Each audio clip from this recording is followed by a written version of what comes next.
All you positive heads, on this week's Soul Share episode, I'm extremely excited to have Matt Kahn back here with me on the show for the first time since 2018. And we did Optimistic together in 2019, I believe. And for those of you who don't know, Matt is a renowned spiritual teacher, acclaimed empath, best-selling author, known for his transformative teachings that focus on love as the ultimate path to self-realization. Hey, Matt, welcome back to the show, my friend. Thanks for having me. It's really a pleasure to be here, as always. Yeah, I'm excited. I've been looking forward to this. Last time I saw you was here at the Mystic Manor when we were doing Optimistic just before the COVID asteroid hit. And I know a lot has changed in your world as it has in mine. And I look forward to, catching up on all that stuff. But first, I would like to start off with my cliche opening question. And it's fun because especially when I have people back years later to look and see if their answer changed, but it is this. You're in an elevator. The woman next to you looks over, says, "What's your passion?" You got 10 floors to answer. What do you say?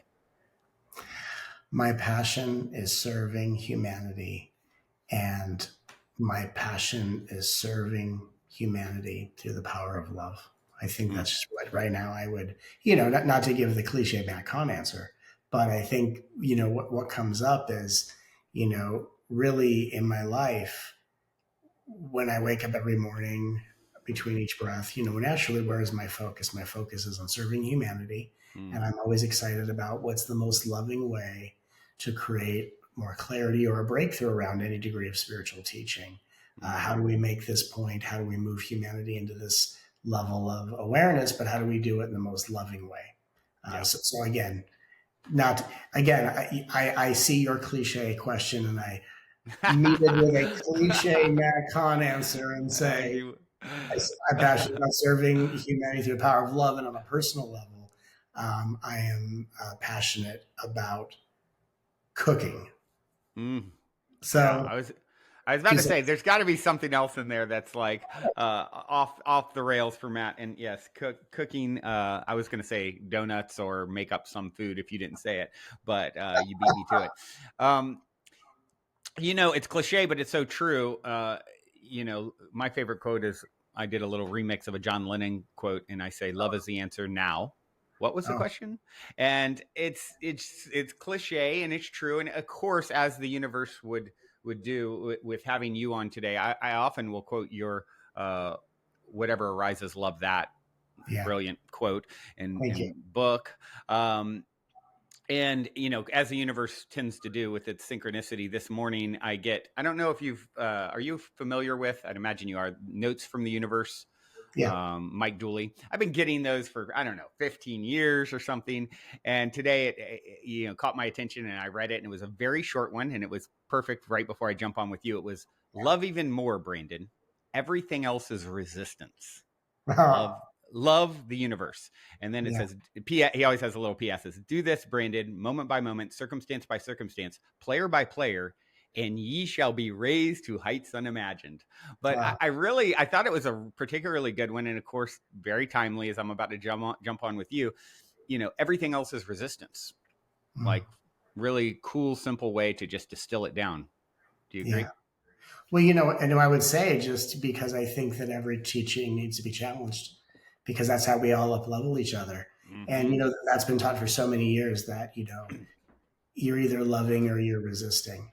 And I would personally challenge that, just in the name of growth and perspective and awareness, because, and here's how I would check my math, just as I look at all teachings like a strategy of chess, and this is a chessboard.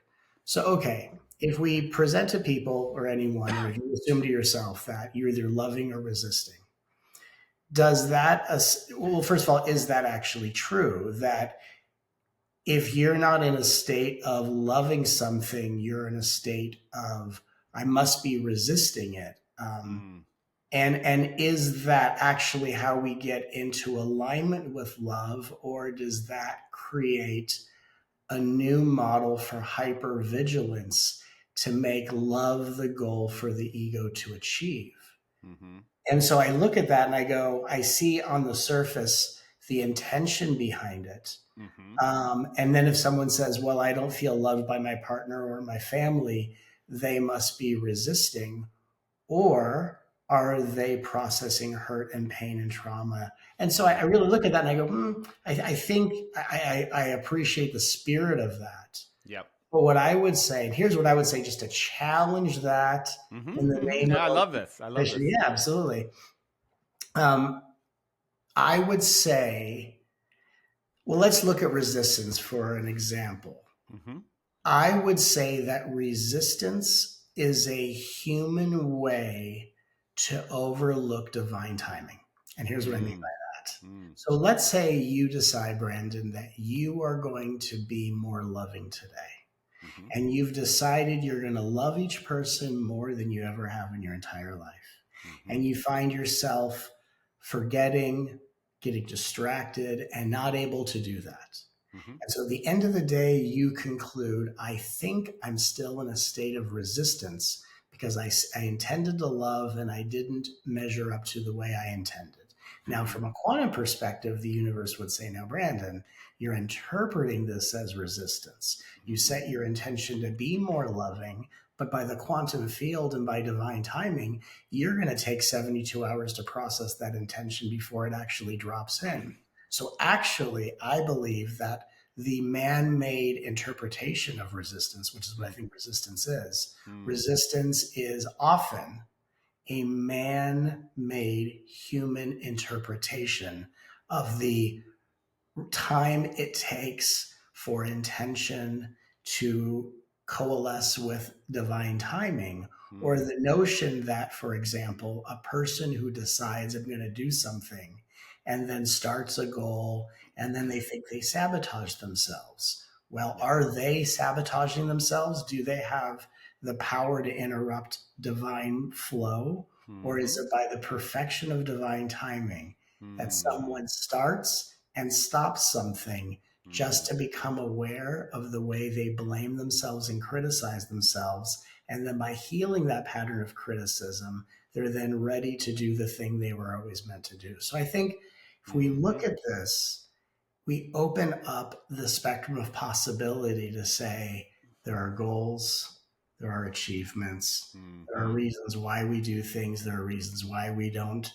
But I think that when we have conversations, we have to have it in the presence of divine timing and not just make it up to each person has the weight of their destiny on their shoulders. And if they're not loving, they must be resisting.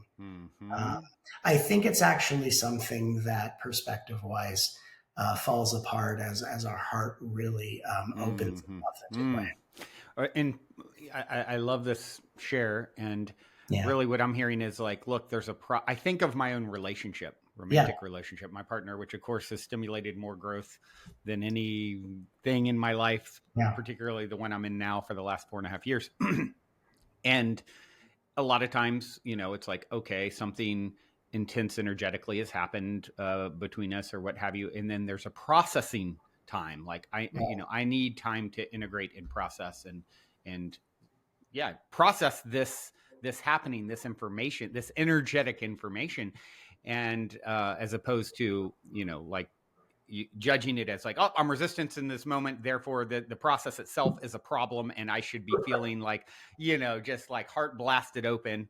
And so I actually really hear and feel what you're saying with that. It makes a lot of sense. Well, by the way, if there is such thing as resistance, I think really resistance could only exist in resistance to a truth that someone sees but doesn't want to admit.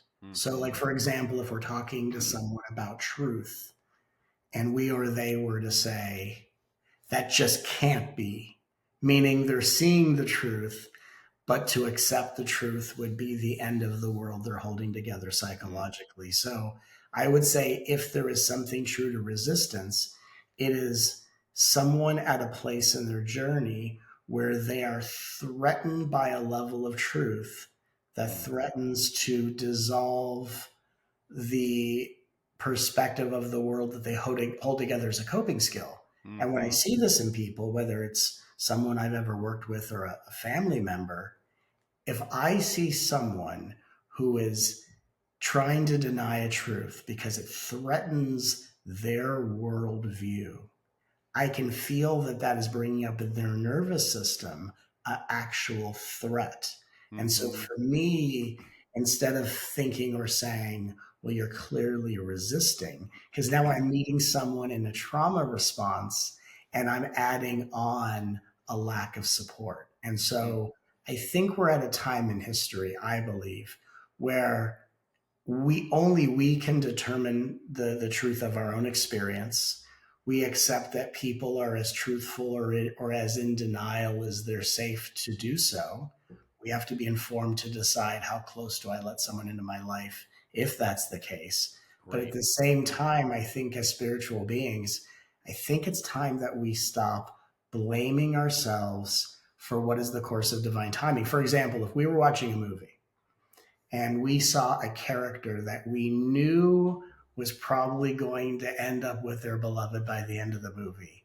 And in Mm-hmm. act two, they're questioning, they're not sure, they even break up for a minute of time. We're not going to sit there and throw popcorn at the screen and going, stop resisting.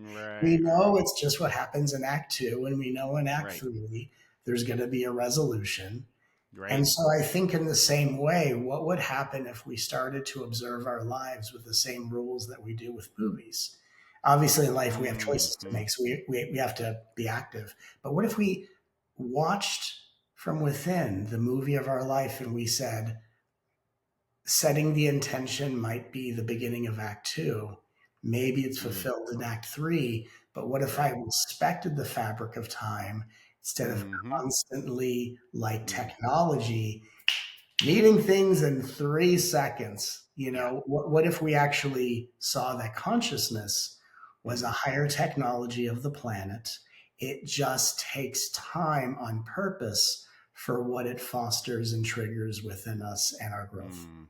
Yeah, I love that. It makes me think of the idea. Look, we don't dance to get to a certain spot on the dance floor. That's a We don't great one. I love that. we don't listen to a song to hear the final note. I have a really close friend who, if you say I can't wait around, he'll be like, oh, hold on, hon. You're disrespecting this moment by saying I can't wait. How about I'm looking forward to when Yeah. not at the expense of what is transpiring now. And oftentimes, of course, those questionings or those challenge points, and we all know, Yeah. smooth seas never made for a skilled sailor. I came to be a skilled sailor, so there's going to be some growth in there. There's going to be some friction oftentimes along the way, and deciding that is a problem and not an actual ingredient into a delicious recipe like Matt would cook. If I appreciate that. And it's funny. It'll sound so much like a Seinfeld joke, but literally, all we do in life is wait. Like 40% of life, this is an actual statistic, but like 40% of your life by and large, you're going to spend waiting in line Yeah, somewhere doing something. right, You're gonna get up and go to work only so that you can prepare yourself to go back home, right? You're yeah, gonna right. you're gonna go on vacation only so you can take your flight back. So I think what's interesting is that technology is a great advancement. I mean, technology is allowing us to have this conversation and project it to the world. I'm very grateful. At the same time, technology creates a mindset where if something doesn't happen instantaneously, why does God hate me? What's wrong with me? Right. And what's wrong with the world? And if that isn't a symptom of how technology, when is misused, it feeds our ego. And again, the ego is not a bad thing. It's just not something to overindulge because it throws off the balance and Mm-hmm. stability of our holistic living experience. So I love everything you just said and all those beautiful pearls of wisdom, because statements like those are always true. They're Mm-hmm. never not true. Yeah. And I think we're at a point in our journey and evolution where I think it's time to start trusting what is never not true. Yeah. Yeah. That's really what it comes down to. I mean, we both actually, since we saw each other in 3D here at the Mystic Manor in 2019, I wrote a book as well called The Golden Key, and one of the keys in it I have is trust the mystery, Mm, and I think that's something where I've just look, I'm only going to know so much about my computations with my little human brain only are going to take me so far. I can have an idea of what I think is the right path. But at the end of the day, I trust that there is something bigger than me, an extension of me that is, you know, that is weighing in on what's going to transpire as well. It's a dance, if you will. Sure. And the more I can sort of, let go of it needing to show up the way I envision it, the the, Right. the easier the journey becomes, I believe. Sure. I mean, you know, I could look back on my journey and I could look back on so many different awakenings I've gone through. And here's something that's coming through that I think is really something that I think is really important to emphasize. And that is when I went through my first awakening, there were realizations. Now, there are realizations that are going to ever deepen as you have expansions and awakenings. And there are certain truths that have always been true. Like when I had a direct experience of oneness, which has then become my uninterrupted lived experience in a state of consciousness called samadhi. That ripens and deepens every single day. But there are nuances to realization that in the beginning, when you first have it, there's this energy that feels like this is the highest truth. There couldn't be anything higher than this truth. And then we go around, as with these bumper stickers of like, here's the truth, and we become these beautiful, beautiful salespeople for bumper sticker wisdom, as I call it. And then what happens? You have the next realization, the next highest level, and it threatens to say, if you want to have a realization of this magnitude, are you willing to let go of an attachment to that bumper sticker you carry with you? And what I noticed to be true is that every level of realization is bringing you through a path of wisdom. And once it's done taking you through that path of wisdom, you actually wake up out of the usefulness of it. Of course, oneness and love never go out of style. Right. They just change in complexity and priority. But I will say that over the many years, there are so many things that it's not that they're not true. It's just that there's only certain stages that they're actually particularly relevant for. I call them relative truths. Yeah. Right. Like Yeah. even like you and I are separate. You and I are one. Both are true depending on the vantage point from which we're speaking. Sure. Right. Sure, absolutely. And so I think if we were to look at wisdom, insight, spiritual modalities, whatever it is, that as almost as if they're tools that are helping us ascend up a mountain, and that at certain levels we have to empty our gear because we can't ascend higher with such a heavy backpack. And so at a certain point, what I experienced to be true and what I'm experiencing so many more who I'm working with are experiencing is there becomes less and less need to remind yourself of anything. It would be like me saying one day, I decided I no longer have to remind my hand to grip and to function. I trust that my hand is, whether it knows it's an extension of the arm and the torso, the hand I trust functions. And so there comes a place in our spiritual journey where we move into embodiment, where it's not what we say to ourselves, it's not what we think the universe is constantly trying to tell us every single day. And it's the realization that the universe isn't always saying anything to us, because a lot of us assume that the universe needs to correct us because we think if things aren't going the way we want, it must be wrong, I must be off path. And the truth is that the journey of embodiment is really more about the falling away of repetitive patterning. And it becomes less of what we need to conclude and say to ourselves, and just to realize through divine timing, I'm cultivating the strength and courage to know it's okay to be exactly as I am, whether I'm the model of the spiritual, the spiritual depiction of a perfect human being, or whether I think I'm failing, to meet the criteria of what I read in books. That actually, no matter how I perceive myself, I'm actually okay. And what's fascinating is that we actually collect all of this spiritual stuff thinking this is what's going to make me okay. But the setup is I collect all the spiritual stuff so I have something to set down. And once I set down what I've picked up, that's when I'm okay. That's a profound concept right there. And it's like part of the journey is always leading you to release and let go. Right? It seems like, okay, you're acquiring, you're accumulating. Okay, now let that go. Onward you go. Let that go.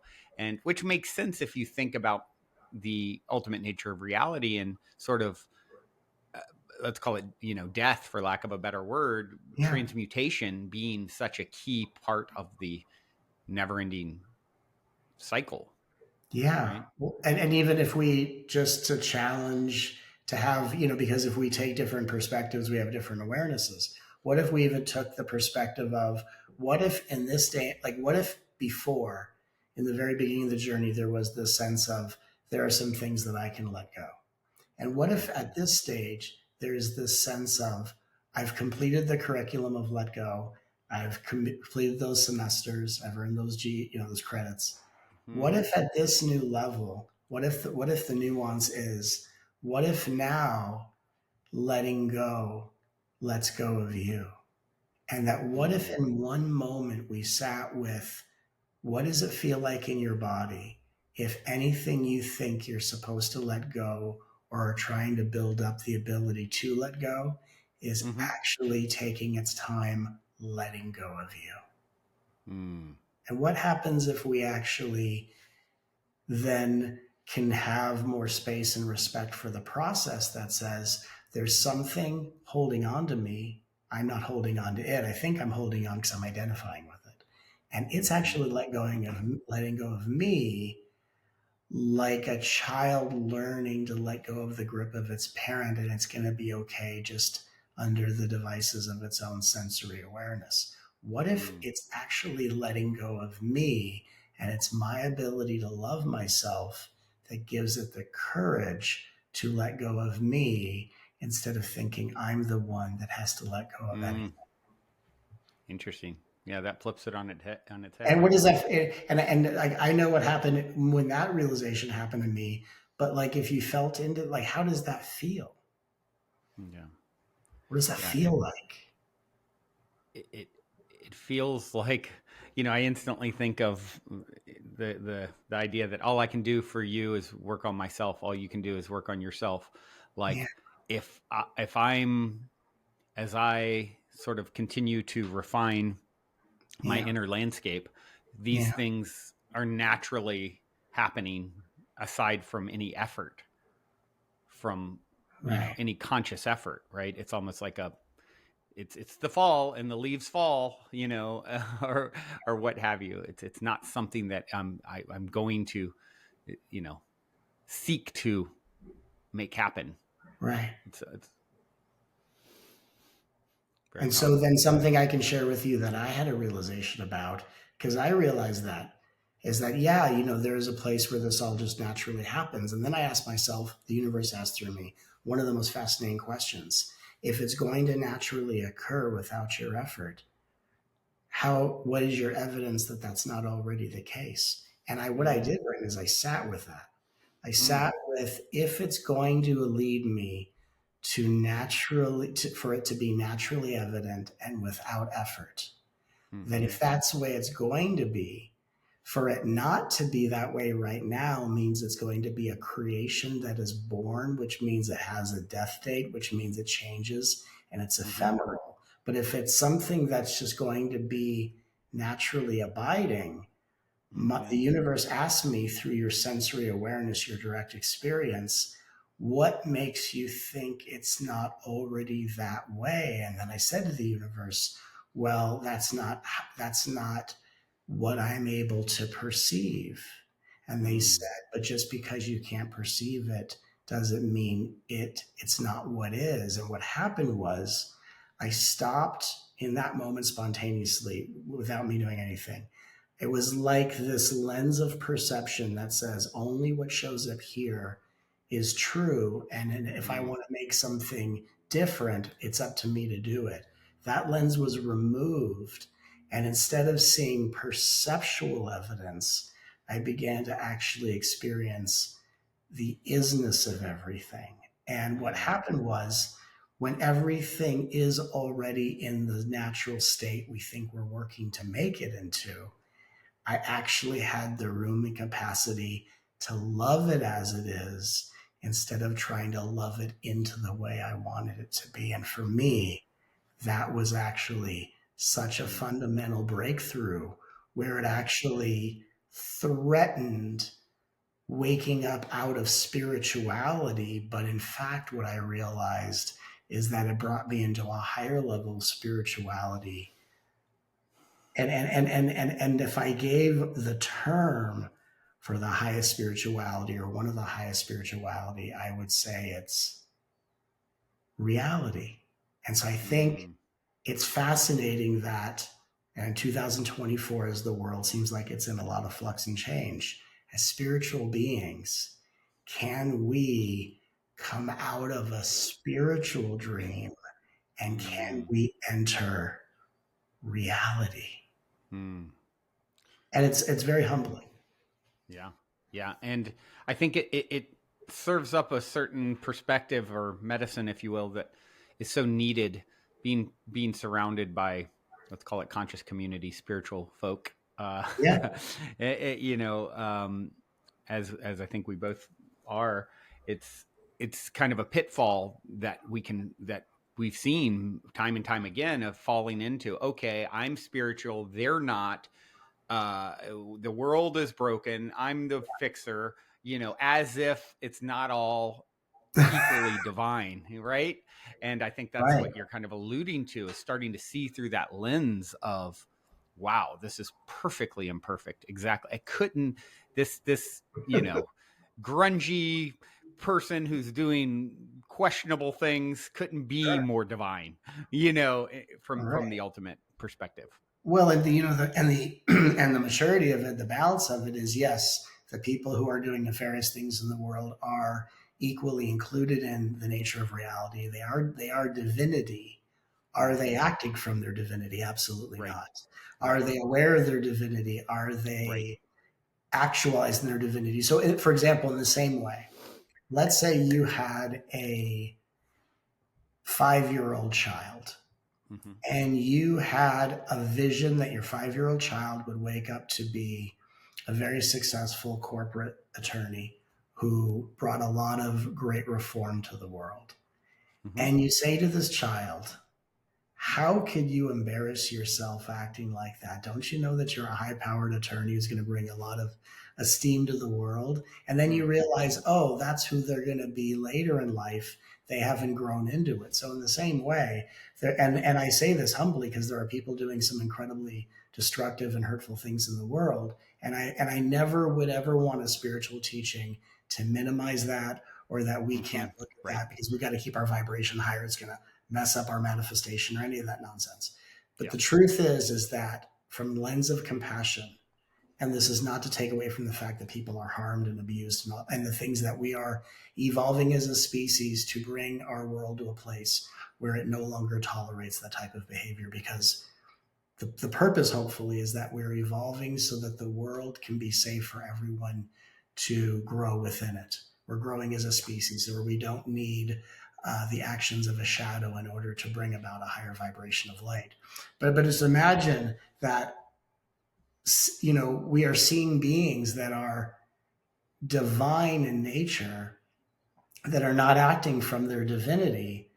And it can even go as subtle as being people in a spiritual group thinking they're super high vibe together. I can't be around this person who brings my vibe down. And now we need to walk around with our spiritual EpiPens because we're allergic. And really, when you're high vibe, which I don't even really love that term because it seems so divisive, but when you're actually at that level, like think of Jesus, for example, just as an archetypal example. Did Jesus ever say, I can't heal the sick because they're lowering my vibration? I mean, right. So, I mean, like, what are we really doing? If not, and there's nothing wrong with saying, hey, the purpose is to love my nervous system is triggered, I'm integrating, I need to be at home. It's not a social day, but that's self-care. That's different than I can't be around people who don't speak my spiritual language. And what I will say is the universe will purposely dress up. God, the divine, will dress up as people who don't like spirituality, who judge spirituality, who despise spirituality, just to give spiritual beings a chance to embody their wisdom. And as a challenge that says, demonstrate what you know instead of talking about it, because then we only feel safe having these same repetitive conversations as if this is the way the world's going to work as the world continues to ascend. And what I would venture to suggest is that as we all merge closer into oneness with spirit, it's less of something we talk about and it's more of something we demonstrate. So I think as a global spiritual community, the focus is talk about it if you must, and that's totally fine. But in my circle of friends, I'm surrounded not by spiritual people, but by artists. And I'm surrounded by people who are the embodiment of spirit. It's not something we actually talk about a lot, but it's something we all bring to the table in the potluck of free will.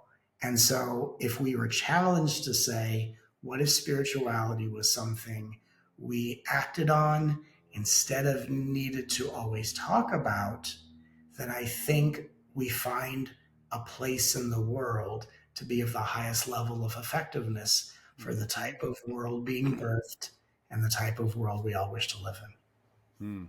Yeah, I love that. I'd like to just hear what your thoughts are. Of course, there's a lot of people out there listening who, there's a lot of fear out there. Yeah. Of course, as someone who talks a lot about love, you have the other side of that coin is fear. There's a lot of fear in the world, and what's going to happen, and is World War III about to break out, and is there going to be an apocalypse? And there's so much of that energy. Then you have UFOs now. Since I saw you last, or this mainstream sort of topic, and for those who want to navigate the coming AI, there's another example of like radical potential change. What do you say to the people out there who are looking at all this and they just feel ungrounded and fear creeps in? What is the best way to sort of navigate, and some perspectives that you might be able to share that would help those leaning that way, I guess you would say? Well, I think fear is the most destructive when it's unloved. And I think if we continue to believe that fear is the opposite of love, I think that, like counterparts, my left hand assists my right hand in accomplishing a task that my hands are going to do.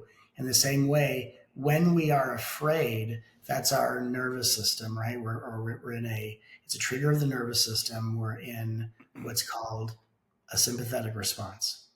And when we come out of fear, we're in a parasympathetic response. And so our consciousness is always in a parasympathetic state of connection, unity, and oneness. So when you're in a state of fear, it is that human part of you calling out to the divine. It thinks it's calling out to this God, but it's actually calling out to your spirit, your consciousness, your soul, because that's the only God that your body really knows. That's another realization, is your body, your soul is the God of your body. And so when you're in a state of fear, your body is like a child looking into the sky saying, God, where are you? Your body is saying, soul, I need a reminder of reconnection.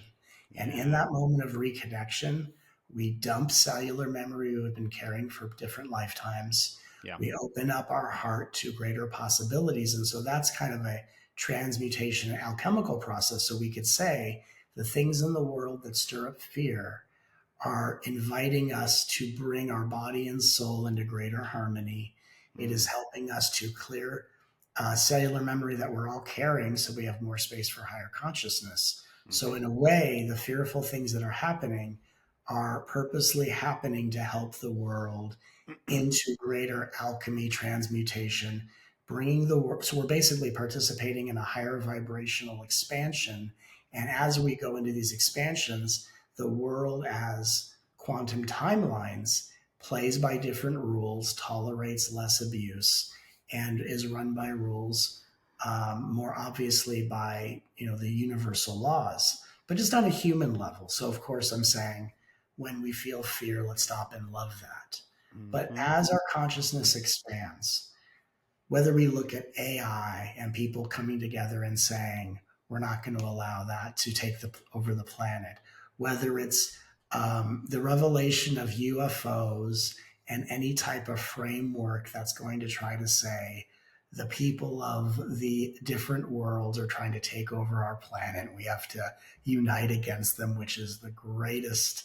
I'm a fan of professional wrestling, so I would call that one of the greatest storylines that's yet to play out personally. Whether it's going to be another, they call it Disease X now, or you're talking about any of these storylines, and they're real. And there's corruption, and there's things in the world that, if you and I talked about how the world worked when we were kids and how we see it now, we would probably say we're living in a very different world. But by and large, every single thing that's happening right now is pushing the world into assembly. The question is, how insane does a world need to appear to be in order for people to unite and assemble? Now, that doesn't mean we take to the streets and we damage property, but we assemble in terms of let's create a world that works for us, and let's assemble in a way that says, we are the people that buy the marketing that you put out, and we have decided that this is not what we're going to tolerate. And we're only going to tolerate this, and we're not going to tolerate that. The world has an opportunity to do that at any moment in time. But we've been so hypnotized that we all just stay in our own separate individual self-preservation bubbles. So the real question is, if we all start assembling together, finding people of whose values match yours, and not just think of what are the things you want to take down in the world, because you can't take down something that's in motion. You can only create something greater in motion to transmute it, right? So what are the things that we stand for? What are the things that are going to make the world more inclusive, more harmonious, and more transparent?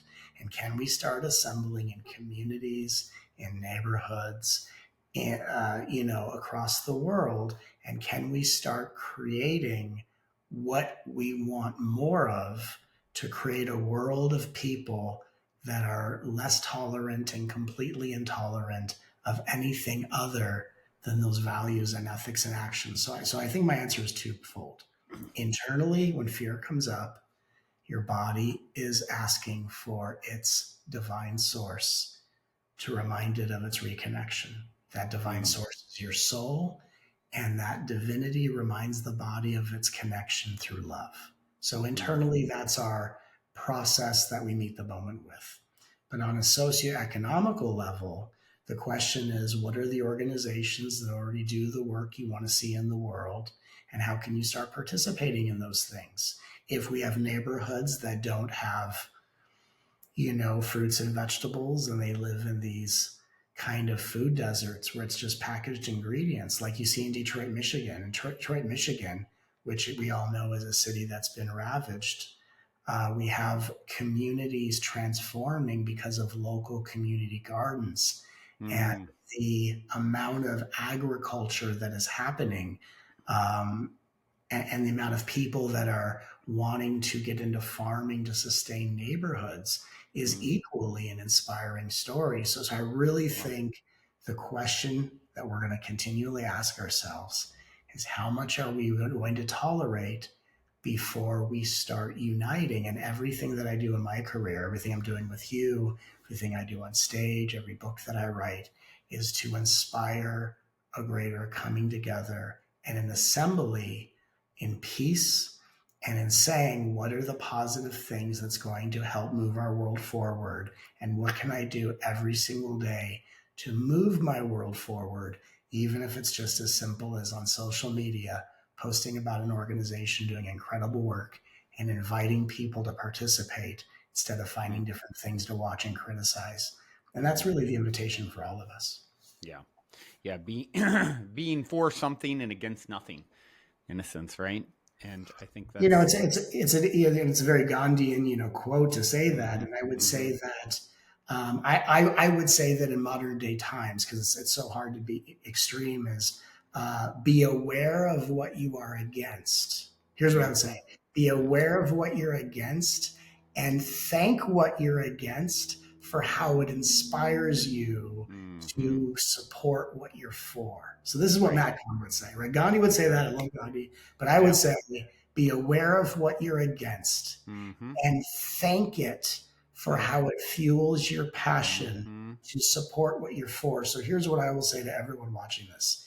Every single day that I am someone bringing awareness to a topic, or I am supporting something that's bringing beauty into the world and bringing healing into the world, I always thank the very thing that I want to see less of in the world for inspiring my inner heroism to support what I'm for. I say thank you for being created to show me why what I'm for is so important and why my support of it can't wait any longer. Yeah. Yeah. I love that. It's, and I think a lot of people get caught in the pitfall of they're really triggered by something that they're against. And then it turns into an obsession about that thing. And you can, it's like the awareness is really important that to understand the contrast. Like you said, thank you. I see this. And now let's not get too hung up on that. And that's where I think a lot of people, sort of can get obsessive about the problem, and then they're giving all of their energy to the problem as opposed to a solution. I agree. And I think that something is worth talking about is if we understand how manipulation works, is that when you are so against something, you're actually not many steps away of being coerced to their side and being a part of that agenda. Because from the perspective of darkness, when someone runs it, like imagine if someone ran into the end zone of darkness, imagine like a football game. Why a football analogy? I don't even know. But let's say you run your anger into the end zone of darkness, and you say, "I'm here to destroy darkness and your evil plan." And darkness looks at you and says, "Well, we have a new visitor." And it's literally like a callous, diabolical, nefarious salesperson that says, "Oh, here's someone I can sell a new timeshare to." And they say, and then darkness says, "Oh, you want to destroy us. You must be interested. Let us give you a tour." And all of a sudden the person says, "I didn't expect darkness to be this polite and nice." And all of a sudden there's a grooming process. And this is all darkness is about, is how can darkness groom people to have sympathy for their agenda as to be a part of it. Because if you really want to oppose an agenda, you're actually for something higher that neutralizes and transmutes the existence of it. So what's so fascinating is that in the game of manipulation, the people who are so against something, well, now, first of all, just being against something does not every day participate in that something no longer existing, right? And if someone is so passionately against something, they're going to be against something that probably has some merit, but from their ego, and their ego is the same place the people in the dark place are in. So there's actually a match vibrationally, and the dark agenda has an opportunity to say the people that run into our neighborhood and want to knock on our doors and murder us are the people we have been waiting to recruit. And so it's not about we turn away and we don't look at it and I'm going to meditate instead of read the headlines. It's understanding that, thank you, darkness, for showing me the most unimaginable horrors of the world so that I can work with other human beings to decide what is the positive, empowering thing that brings this to the light, and most importantly, creates a world where this is not funded or able to exist. And thank you for inspiring me to create on a higher level what helps other people and spares other people from pain. Thank you for acting out this lesser reality so that I can be inspired to bring a higher reality. Because if we lived in heaven and heaven was just heavenly, what would we have? We have no innovation. So we live on a planet of constant creativity where the perception of darkness is forcing the hand of innovation. We're going to get to a place where innovation can just be imagined for the sake of infinite possibility. But in the story, what gets us there is a certain level of polarity. So I'm not saying we're for darkness. I'm not being pacifistic in my standpoint. I'm just saying to avoid the gravity of manipulation, to overcome that, there is a very high level way of saying every day I work to bring light to the planet, whether I do it on an energetic level, a spiritual level, a socioeconomical level, whether I crowdfund, whether I donate my time, whether I envision, whatever I do.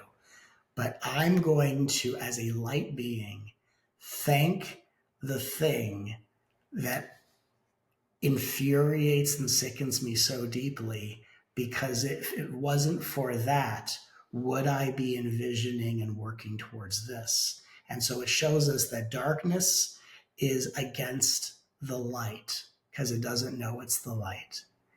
The light is not against the darkness. The light is rescuing the darkness from the horrors of its own torment and its own misuse of power. Yeah. Yeah. You know, when I hear you say that, I think of, you know, this idea of when you come across someone who's being really nasty and really dark and angry. It's like, if you think of it in relation to an animal, if you come across an animal with its leg caught in a trap in the woods and you go to help it, it's probably, you know, the raccoon's going to probably try and attack you. It's scared, it's hurting, its leg is caught in a trap. And I think to me that really helps to kind of reframe, you know, oh, this is a scared animal that's caught. It's trapped and it's hurting, and it doesn't know, it sees you as a threat. Like, and so I think that really, yeah, for me, I just really love that sort of analogy, if you will. Yeah, you know, if someone's mean, it's a symptom of some degree of unwellness. Yeah, right. You know, whether it's an imbalance in some area or whether it's a processing of trauma. And you know, it's not a big stretch to say the world is run by a group of unwell people. Yeah. And at the same time, the question is, why do we as people sit back and allow unwell people to steer the ship? And so again, the whole storyline is humanity, because humanity is like a collective one person. Yeah. So it's like watching a movie of one person tolerating abuse until they realize, and it's a hero's journey, but we're experiencing this as if the world is a person. And so that moves slower. The world is starting to realize, wait a second, we're the ones with all the power. We're the ones that choose who is going to act as a reflection of our collective strengths and attributes. And this is just a part of a timeless storyline. This is very much a part of ascension. It's like we're living out Star Wars in some interesting way. Right. And I think it's just the case that a world of individuals start to look, we don't have to agree on certain political stances, and you can vote one way, I can vote another. But if we all agree that human beings all deserve a certain amount of rights, privileges, and resources, then the fact that very few people have a lot and a lot of people have very few begins to be the inspiration for our innovation. And I again, the people that are doing dastardly, nefarious things don't know and don't care how deeply they hurt. Yeah. So having sympathy kind of just acts as a distraction. The truth is that if someone can't help themselves but to do things in a way that disempowers cultures, nations, and countries and worlds, then the most loving, fiercely loving thing to do is to innovate and create in a way where it takes away the ability for a misuse of power to continue. And so I think this is a time in history where we're heart centered, loving beings. We don't get hypnotized by our egos sympathizing with other egos. Mm-hmm. We don't have to fight against the polarity of light versus dark, but instead we say, what am I doing every day to create a different world Mm-hmm. than what upsets me so much in headlines or in the world? And if we all could equally, even just once a day, just look around the room you're sitting in, look around only your environment. And can we call that eyewitness news? That the breaking news right now, that is the part of the plan the universe has asked you or commissioned you to participate in. It's what's directly in your sight line. Mm. So yes, we can all look at what's happening in different places. And if that inspires you to go to a different country and to innovate, that's awesome. If you want to do it in this country, equally great. But every day, if you ask yourself, well, what can I do to make the world a better place?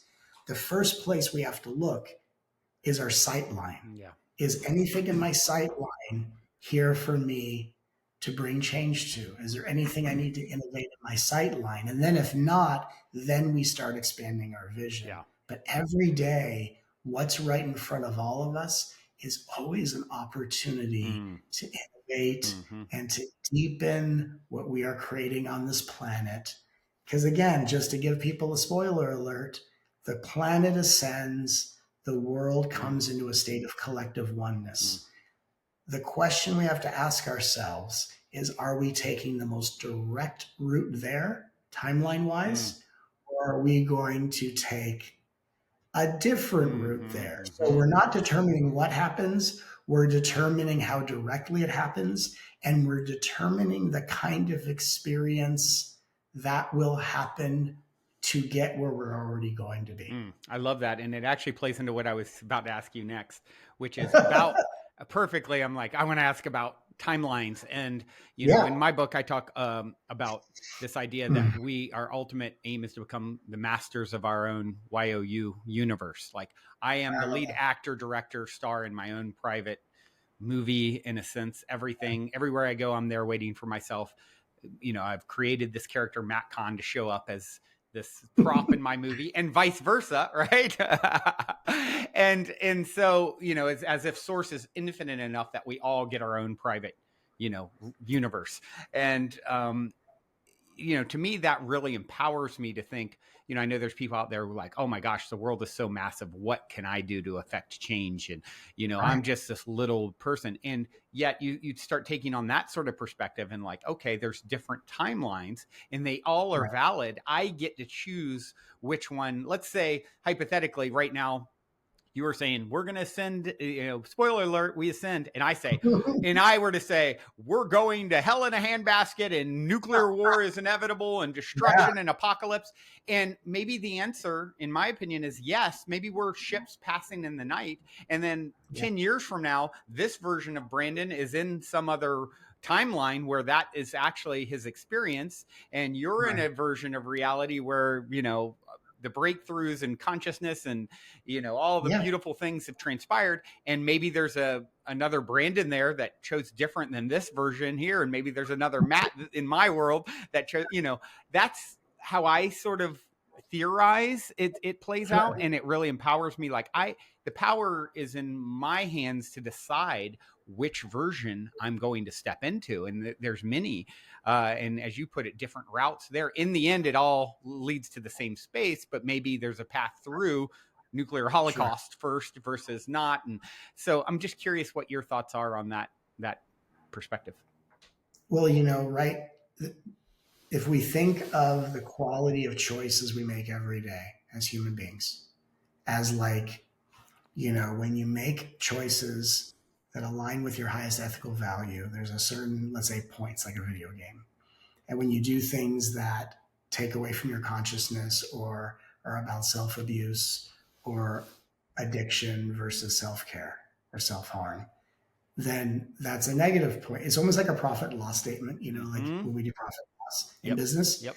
And so the vibration is the ratio between what I do that's aligned with my highest consciousness and what takes away from that.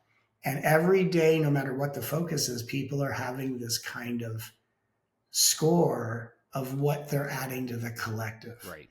Based on the sum total in the collective, we're already going to ascend, but the question is, do we have to ascend through nuclear war or to avert it? And right now the planet is, because I, work with the Galactic Council very, regularly, and the world is still determining if we need to pass through nuclear war to get to where we need to do in the quickening of the ascension. Now, if you are a human being that says, I align with my soul, I don't believe we need to go through nuclear war, we don't need things like a 9/11 to get us into unity.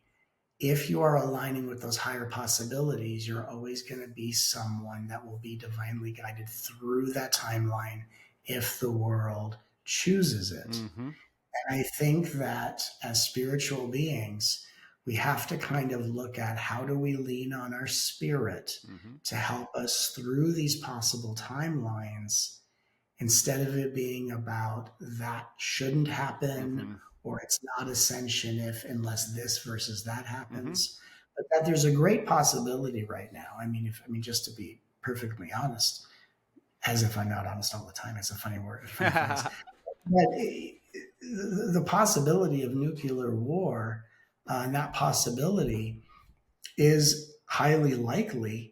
And what's interesting in my conversations with the Galactic Council, the perspective is, if that is the timeline that remains chosen, because really there's a certain trajectory, and I'm not saying it's going to happen, I'm saying that the likelihood, because these are quantum possibilities, that would simply mean the world would have to pass through that in order to be inspired to be in the coming together that some of us on this planet are already rooted in. So I think from a very humble place, what I think we have to ask ourselves is, am I willing to hold space for what the world at large may need in order for a larger percentage of the population to think and speak and engage the way we are and would desperately want the world to be in right now? We want the world to be in that place. Some of us around the world are in that place. There's a certain percentage of us, and we assemble and we find each other. But can we come together in community and through compassion say, what we're seeing in the world is what the world seems to need to get into a place where heart-centered consciousness is a desire and not a threat or an inconvenience. And that's a very humbling thing to consider, that we may as a species require things to be the way they are and to even seem as if they're getting more intense, just for that pressure to then lead to a release, an opening in the heart, an opening in the crown, an opening in the energy field. And as beings who came to this planet, having already gone through that struggle into awakening, can we hold loving space? Can we innovate? Can we contribute to creating the world we want to see? And can we also say that we are here as light bearers, as anchors of light, as way showers? We are a part of the future of humanity that is incarnated and stepped back into time to hold space for what the world may need in order to allow oneness and inclusivity to be a collective agreement. Yeah. And I love what you said. You know, it's something that I often think, well, should I end up in a timeline where these sorts of things happen? I Yeah, trust the mystery of that. I trust yeah, I will be where I'm supposed to be in geographical, location or what have yeah, you in order to continue playing a role of that example. Or yeah, maybe it's my exit point. That would be just as beautiful, right? But I trust that I won't be caught. I think of it's funny. My sister has grown more fearful over recent years, where now she's scared to go to Walmart or whatever. It's like, oh, there's going to be a shooter, and I'm thinking, do you think there's something that's going to happen to you by mistake? Like, right, and I just have such a strong trust in, I think more likely than not, I would find myself, if I had to speculate, oh man, he happened to be in the right place at the right time to sort of bypass a lot of the harshest, potentials with this particular world happening. And if not, that would be correct as well, is how I feel. And so I think that's kind of what you're getting at, with what you just said. well, it's not like there's a meme of Jesus on the Yeah. cross saying, "This wasn't on my vision Yeah, board." yeah, yeah, yeah. Right. I mean, Right. so like, and I know that's a really crazy example, but and I think for me, and this is just me sharing from my heart, every single day, I thank the forces of beings that are creating in this world or have created in this world what inspires me to create from a higher place, Mm-hmm. right? People that are warmongers whose businesses benefit from destruction and death, people that are into imprisonment and trafficking, and all the things we talk about as the things in the world that are very heavy subjects. These are on a soul level. I say, I thank you, which is my way of saying, and I said you light for your transformation, but I thank you for the inspiration that you are providing me to be the most heroic version of myself I could possibly be. Mm. And additionally, every day, I thank every soul that has chosen or decided or was destined to perish on this day. And I say, thank you for what you've brought to the planet. Mm. And thank you for what healing you inspire as you leave the planet. Even someone who didn't know their life path or didn't know if they were making a difference, who left the planet under the most unfortunate circumstance, who became a momentary headline that inspired one person to create an organization that spared the life of 100 more Mm. people. It's even in the passing through the portal out of this planet that they lived a destiny they couldn't find willfully. So Mm. every day, what I like to do is say, thank you to all who inspire me to be better than I've ever been before. Thank you for all who inspire me to bring such light to this planet. And thank you for all who have decided to leave the planet today, for all of the goodness that you brought to people that knew and love you, and for all the healing that you provide this world in whatever way the exit is unfolding. And I think for me, it's that regular honoring of every single life Mm. as if every person is its own universe Mm-hmm. that allows me just to have a perspective where the wisdom doesn't take me out of the humility, Mm. and the humility doesn't make me unworthy of the wisdom I'm always attuned with. Beautiful. Beautiful. Yeah. Well, I can't believe we're already crossing the hour threshold. Right. And I know you only have so much time with us today. So, a couple things that I would bring up here, and you can answer one or either. I'm very Yeah. curious. You and I have had many conversations, 3 or so conversations now over the years. And I've never heard you speak about the Galactic Council or just get some insight into what that experience is like for you. So I'm very curious about that. I also tend to ask, towards the end of the show like this, a story of serendipity, synchronicity, positive paranormal story. Maybe the two collide. I don't know. But Yeah. with whatever time we have left, if you could speak to one or both of those things, that I would love to hear. I'd love to. The Galactic Council have been my guide since I first had my first moment of intuitive activation. Mm-hmm.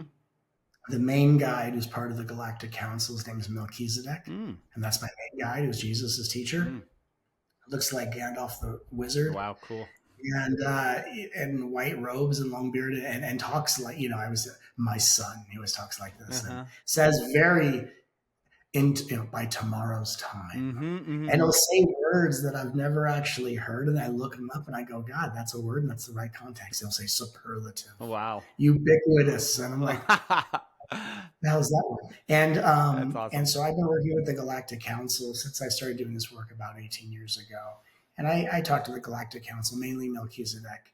I have an ongoing conversation with Melchizedek, and I am constant because my work is, and a lot of us, not just my work, but my work, I can just speak for myself, is I am an intermediary between the Galactic Council and the earthly program. And the earthly program is that we are here experiencing the awakening of humanity, and we are here assisting in the awakening of humanity, because the whole purpose of Earth becoming a conscious sovereign planet is not only to become a conscious interdimensional portal where beings from other planets can come here, because the exchange consciously, the exchange is they have higher technology, free energy, and all this radical technology. But we have something that they don't have, which is individuality, a nervous system, and an emotional body. So just as much as we go, oh my God, what would the world be like with free energy? They go, what's it like to have a heart chakra? Yeah, wow. What's it like to have a desire? Right.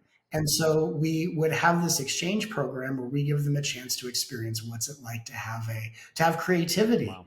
They have innovation. They don't have, so we have creativity, we have emotion, and they have innovation. And so this is going to be the exchange from a very high level place. In addition, the Earth is meant to be, and it already is this, but on a conscious level, it's like a multidimensional field trip. It's a school where souls are sent to learn how to be spirit guides and angels in training. And so that's the destiny. And so the Galactic Council oversees the Earth as it moves into these destined things. And we're just literally living out the way it all unfolds. So I talk to the Galactic Council every day. There are things I know, there are things I don't know. I'm only told things that affect my mission. And my mission is evolve humanity into consciousness, unite the world as one, and help people understand what is the language of the higher dimensions versus the way sometimes it's spin and misinterpreted. But I'm only here to do what I'm here to do. Right. I know about timelines and things we've talked about. So I talk to the Galactic Council every single day. Wow. I talk to Melchizedek all day. I mean, not like nonstop all day. Right. I mean, and my soon-to-be wife also channels from the same frequency, and she has a guide. So we joke, she channels a guy named Jonah, and we joke that Jonah and Melchizedek are pickleball partners. That's hilarious.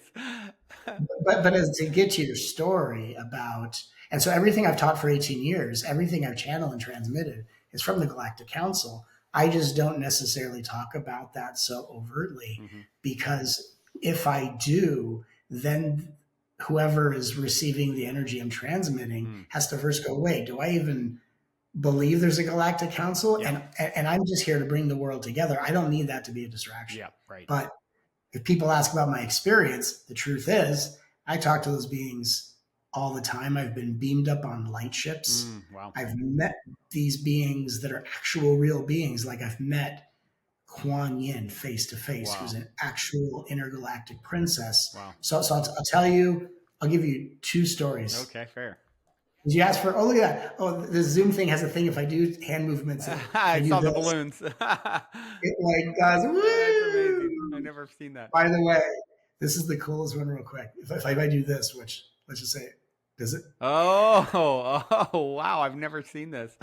Isn't that cool? Hilarious. I just had an upgrade. That's amazing. So I'll give you two stories about the Galactic Council. First one is I was beamed up onto a light ship. I believe it was Commander Ashtar's light ship. Were you physically present, or is this like in the meditative state? Astral. Okay, astral. Okay. So I thought I was sleeping, and it was just this lucid astral projection. Got it. It wasn't my body, but I was there. Got it. In my light body. And when you're on a ship, you're in an interdimensional portal. You're between time. And so it's very much like a dream where it's very hard to function unless you're good at being lucid. And everything feels very dreamy. Yeah. So I'm on this light ship. And in front of me is Kuan Yin. And I think to myself, that's Kuan. And I thought, the first thing I thought to myself was, she looks exactly like her statue. Yeah. Like, wow. That's awesome. And I looked at her, and her skin was like a bluish green skin. And then I realized, oh, because I always thought she was like this, Asian deity. Mm-hmm. She's actually a inner, not interplanetary, but she feels like an alien princess. Wow. And just looks exactly the way you think she'd look, but like has this alienish princess, but very divine feminine. And so she and I are like, a couple feet apart. She's just looking at me. Wow. And she's looking at me. Her eyes are half open, like you'd assume her to be. Wow. And she looks at me, and we start talking telepathically. And then as she looks at me, she just bows like this. That's as much as her body moved. She just bowed like that. Mm-hmm. And every cell in my body exploded with a love I can't even describe. Wow. And that's when I realized the reason why those beings are in interdimensional spaces and work with us telepathically, because if that kind of power entered the earth at the collective vibration it's at right now, it would literally blow the planet up. Right. I mean, it was the incredible realization I had. Wow. And that we on earth are moving our mastery into, but the level of incomprehensible consciousness, love, and mercy I felt from that being, Kuan Yin, was life-changing. Wow. And so the way I transmit, the way I talk, the way I naturally am, is I'm giving the world an experience of how I've been treated by these incredible beings. Amazing. So the other story about the Galactic Council, I have so many of these, but that really stands out is I was called into a meeting of the Galactic Council. So I close my eyes and I kind of go into an astral projection. And then I'm at the Akashic Records, which walking up looked like the Lincoln Memorial kind of. Yeah. Walked up the steps. There's a light table. They're all standing around the table, and they're all standing there. And this is very early in my career. And I walk up and I had this funny, like, hey guys, what's up? And they said, we want to show you something. And they reached under their chins, like as if their faces were masks, and they took off their masks, and all of them were me. Wow. And I gasped. Whoa. And then there was a pause, and I said, I don't get it. I mean, this is like 17 years ago. And they said, we are not only ascended masters, we're not just what you are becoming. We are agents of the future who have stepped back in time to visit ourselves in spiritual childhood. Wow. So these are ascended masters. These are who we are growing into by remembering who we are through time and through generations of chapters that we call timelines. But we are also agents of the future that have dreamt ourselves into a form of spiritual childhood just to experience how we've become who we already are. And every timeline is just a different adventure of how we became that way. So it's remembrance, it's co-creation, it's with our will, it's destined. It's so complex that anything that we would kind of say is just one facet of the diamond. Wow. But the realization that I am in communication with the Galactic Council that are also the many aspects of my highest self that I am embodying and continually growing into is the way in which I could, in the most proper way, convey the emergence that we're all going through as if we're all at different stages of the journey. Wow. And Matt would have gotten away with it if it wasn't for those pesky kids. That's what I think. Fun. The Scooby-Doo reveal. I love it. Old Man Withers. Old Man Withers. Old Man Withers is the really like. I think it'd be funny if there was a Scooby-Doo meme where Shaggy says, "I wonder who's underneath the mask? And Scooby-Doo looks at his watch and says, well, we only have 3 minutes left of the episode.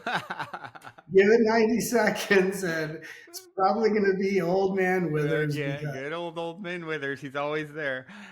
And you know what's so funny about the soul's journey is, like kids, at the end of the episode, it was the same revelation. You know, it was probably a different character for Scooby-Doo. Yeah. And every week with our bowl of cereal, we couldn't stop watching what had the same storyline. So like souls, it's just, I think it's like we're just eating these cosmic bowls of cereal. We're like, whoa, it's the same payoff.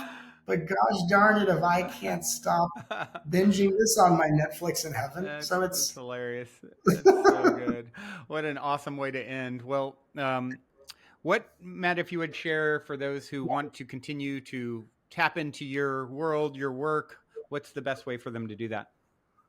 I would say, come to mattkahn.org. That's mattkahn.org. Sign up for the free newsletter that we send out every Sunday. That's where we give updates for tour schedules and events. And also, if you go to mattkahn.org/love, you get a free download of a feature-length documentary that we filmed called Healed by Love. And rather than it being a documentary about healing, it's actually a documentary that heals you as you watch it. So that's mattkahn.org/love. It's a free love offering we created for the world. And it's an honor for anyone here listening that I would have the privilege of serving in any way. Wow. Amazing.